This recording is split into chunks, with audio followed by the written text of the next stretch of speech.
दिल्लीतील जंतर मंतर येथे आपल्या विविध मागण्यांसाठी शांततापूर्ण मार्गाने आंदोलन करणाऱ्या विद्यार्थ्यांवर दिल्ली पोलिसांनी केलेल्या अमानुष लाठीचार्जाचा मालेगाव तालुका वकील संघाकडून तीव्र शब्दांत निषेध करण्यात आला आहे।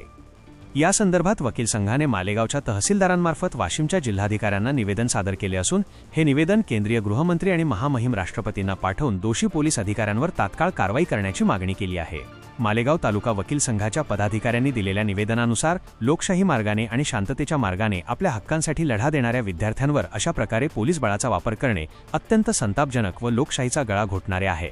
शांततापूर्ण आंदोलकांवर लाठीचार्ज करण्याचे आदेश देणाऱ्या आणि प्रत्यक्ष बळाचा वापर करणाऱ्या जबाबदार पोलीस अधिकाऱ्यांवर तत्काळ निलंबनाची व कायदेशीर कारवाई करण्यात यावी अशी मागणी वकील संघाने केली आहे। या निवेदनाद्वारे वकील संघाने सर्व विद्यार्थ्यांच्या पाठीशी पूर्ण ताकदीने उभे राहून आपला जाहीर पाठिंबा व्यक्त केला आहे। आंदोलनादरम्यान पोलिसांनी ताब्यात घेतलेल्या सर्व विद्यार्थ्यांना विनाट तात्काळ सोडून द्यावे आणि लाठी हल्ल्यात गंभीर जखमी झालेल्या विद्यार्थ्यांना शासकीय खर्चाने योग्य वैद्यकीय उपचार व नुकसान भरपाई द्यावी असेही निवेदनात नमूद करण्यात आले आहे।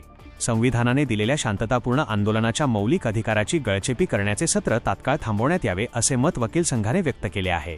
हे निवेदन मालेगाव तहसीलदारांमार्फत वाशिमच्या जिल्हाधिकाऱ्यांना सादर करण्यात आले असून याची प्रत महामहिम राष्ट्रपती, केंद्रीय गृहमंत्री आणि महाराष्ट्राचे मुख्यमंत्री व गृहमंत्री यांना पुढील कारवाईसाठी पाठवण्यात आली आहे। वाशिम जिल्हा प्रतिनिधी जावेद धन्नू भवानीवाले अशाच नवनवीन बातम्यांसाठी चॅनलला सबस्क्राईब करा आणि पाहत रहा MH न्यूज मराठी।